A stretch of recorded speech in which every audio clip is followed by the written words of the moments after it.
In this video, I'm going to show you 5 fun and easy music lesson activities that you can use to teach texture in music. Hi there, my name is Jooya from Jooya Teaching Resources, and I'm a music teacher with over 20 years of experience in the music classroom. In this video, I'm going to show you 5 fun, easy music lesson activities that you can use to teach texture in music. These activities are great for all ages and levels and can be used with any type of instrument. So whether you're a beginner or an experienced musician, these lessons will help you improve your understanding of texture in music. Let's get started.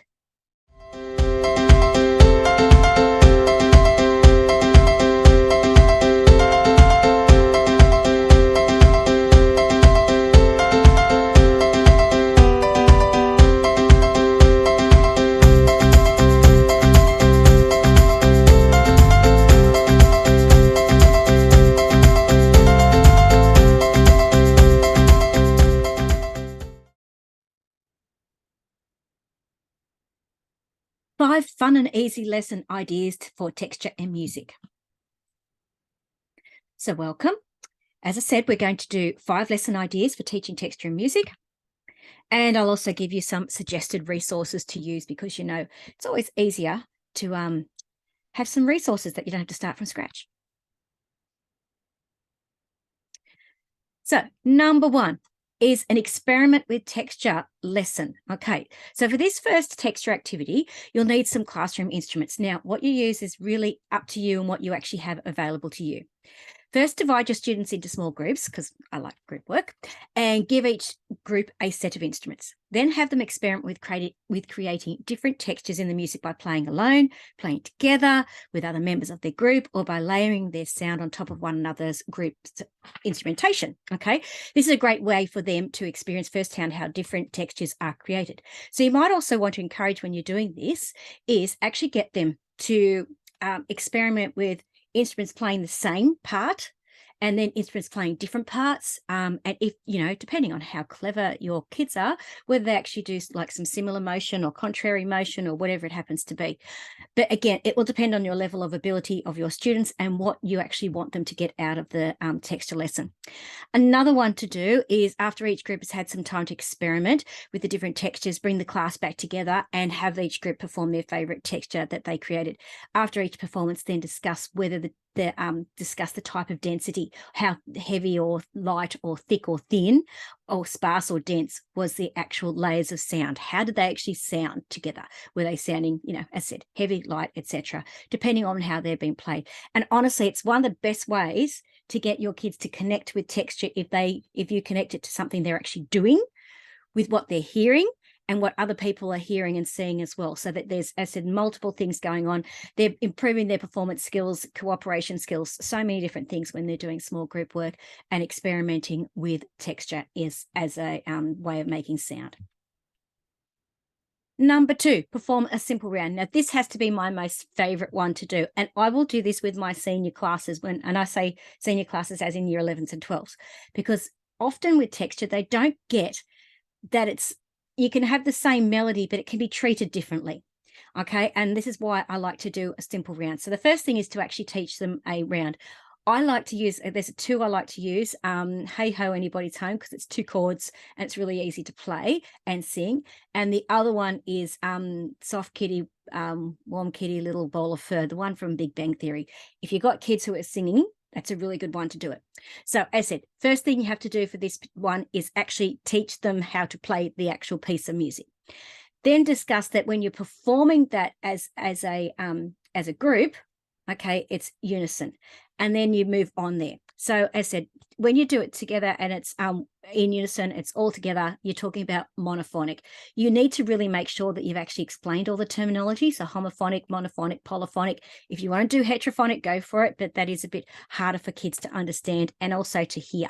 But as I said, monophonic, you know, everybody's playing the same or performing the same melody all the way through. Okay, great way for them to understand just one layer of sound. No matter how many voices are playing it or how many instruments are playing it, it's still only one layer of sound. However, you also then need to make sure that they understand the roles of the instruments. So melody, melodic accompaniment, rhythmic accompaniment, chordal accompaniment, beat, bass line, etc.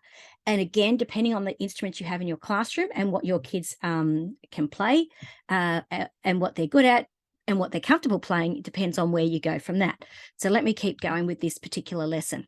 So once you've chosen a simple round, okay, and you've explained the terminology, choose a piece of music. And I said one of my favorites is Hey Ho, Anybody Home, but you could use Frere Jacques, you could use I can't remember any at the moment, sorry, off the top of my head, but any round will do, okay? Teach the melody either by singing or playing on the instruments that you have available.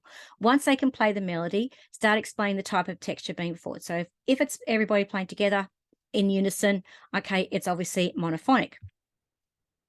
However, if, for example, and this is why I like to use Hey Ho, Anybody Home, I will then start playing, I'll get them to sing it, okay, and I'll play it on the guitar or the ukulele, the 2 chords, and I'll say, okay, now we've just sung it, and I've added a chordal line accompaniment.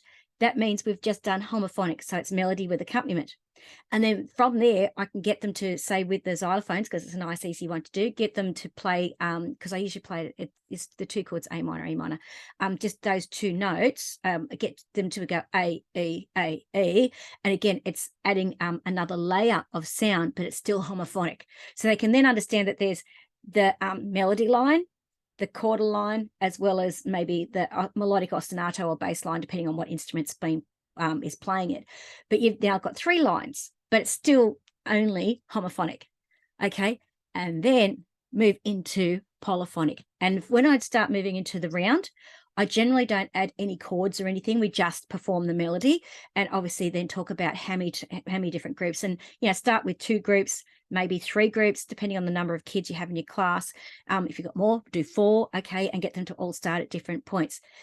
Then after they've understood that that's polyphonic, okay, and it's still only like few layers, all right, you might want to draw it on the board, is then go, okay, let's add a chordal accompaniment. Is there still polyphonic music? And if the melody starts in multiple times, yes, it is.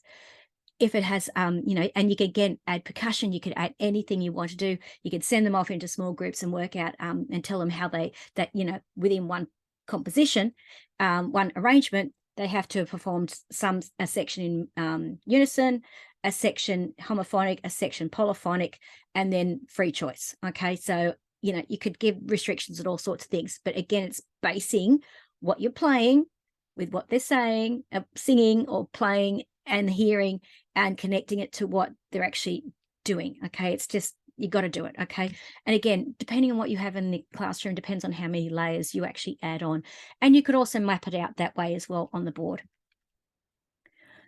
Number 3, okay, composing with texture, and I touched on this a bit with the last one, but this lesson idea is best done, as said, with that last lesson activity. Put students in small groups and give each group a set of instruments from what you have in the classroom, okay? Ask your students to compose a short piece of music, only the instruments using a certain type of texture. So you might actually, if you want to, you can either say, put limitations on it, say each group must have, as I said, a monophonic, a homophonic, and a polyphonic section, or you could say, okay, that group over there, you're only doing monophonic, you're doing homophonic, you're doing polyphonic, and then get them to actually work out how they could do it. So again, it depends on how you want to do it. As I said, you could pick randomly what it wants to be all round. It's just, it makes it interesting if you give them different things to do. And after your students have had time to compose and arrange and obviously rehearse, then get them to perform for the class. And again, discuss the type of after each performance, what was successful about the texture, what was unsuccessful, what sort of texture was it, how dense was it? Okay, they're the sorts of questions you need to talk about after they've actually performed it. Number 4, okay, for this one, identifying the texture. So for this lesson activity, make sure that you have your students understand the different types of texture. And again, if you need to know more about that, you can obviously watch a video here on YouTube on this channel. I've got something about texture there. I've got a couple of videos about texture, or you could read the blog post over at jooya.com, which I'll show you in a minute. But choose a variety of songs, okay, for them to respond and write down the type of texture being used. Now, the songs you choose depend on what you're studying in class. I could give you a list of songs, but honestly, if you're doing a rock unit, there's no point me giving you a whole heap of music that's for Baroque or classical or romantic era. No point. You need to find music that your kids will connect to, and believe me, they'll learn it and remember it better if it's music that they can actually relate to. Okay, so choose a variety of music. Now, I like to do with mini whiteboards, but you might also want to just have it where they do other things to hold up their answers, okay? It could be on a piece of paper. Even in small groups, you could try doing this as a game. So if you have mini whiteboards available to you and your students, they could write their answers on the boards and hold up their answers. So you play a song and you get them to write what sort of texture it was. And it might only be a small section of the song, okay? And you might even go, well, what type of texture and how dense? So you might be two things you're asking. It might be only one thing you're asking, what type of texture, okay? Depends on what you want to do. It's really good to do this in group work because it allows those kids who maybe not as confident to learn from their peers and learn. And if you set the groups up right, you actually encourage your students to ask questions within the group, and get them to justify. So another way to do this is have the students obviously write down their answers on a sheet of paper after playing the music, and then have them work out who's got the most correct answers. Again, depends on what you do in your classroom, how you want them to do it, if you're using books or not, or whatever. Okay, it depends on how you want to do this, but just identifying the texture. It could be also that you might want to do something like, M for monophonic, H, that could be a H for homophonic, and I don't know, P for polyphonic. I'm sorry, I'm being really bad there. But you could also give hand signals, okay? So what you want them to do. Okay, so my bad sign language could be monophonic, M for monophonic, H, trying to remember what H was, and you could work that out. All right, I'm not going to go there. But some sort of hand signal. And also, this is a really good lesson activity that you could use as a warm-up or as an exit ticket. The written down one, where you actually get them to write down the 10 things at the end as an exit ticket, is a good way of checking for understanding. And number 5 in this is compare the texture. Now, I love doing this sort of listening activity because it's, again, after you've done all those other things, it's great to see and check for understanding, okay? So this texture music lesson makes a great assessment in your music appreciation students. Have students listen to 2 versions of the same song, okay? And then discuss what's similar and different about the use of texture, okay? It could be any other element of music, but let's focus on texture here. So to make this activity easy for you, try the texture music listening worksheets, which I'll show you in a moment. And these resources have everything you need in terms of terminology, listening worksheets, differentiator worksheets, everything you need to study and analyze music. Plus, in those worksheets, I have a stack of suggested music that you might want to use. But again, use the music you're studying. Whatever works for your kids and what's going to work for your classroom, use music that you're studying, okay? It's best to bring it back to what you're doing. It doesn't matter what piece of music you're listening to, you can always discuss the texture. So let's have a look at some resources to use. So as I said, there's a fantastic blog post on my blog all about texture. So if you go to jooya.com, you'll find a blog post there on texture, on the elements of music, and there's stacks and stacks of information there, all for free. Go and have a look and you'll find a lot of great information.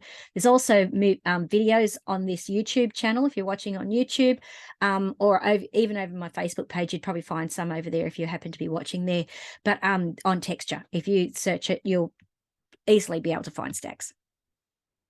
Also, if you really want to, there's these texture and music listening worksheets, which is what I was talking about before. And you can see here, like you could see on listening worksheet 1, 2, and 3, listening worksheet 1 is easier questions. Number 2 is a comparison. Number 3 is harder questions. Number 4 is a comparison. And then other ones are about similarities, differences, unity, and all those sorts of things.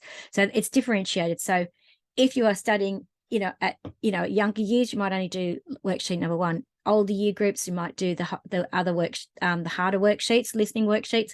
Or if you're anything like me, with one of my year 10 classes this year, I had to actually, I had some kids who are working at this level and some kids who are working at this level. So I gave them questions that were suited to what they could do.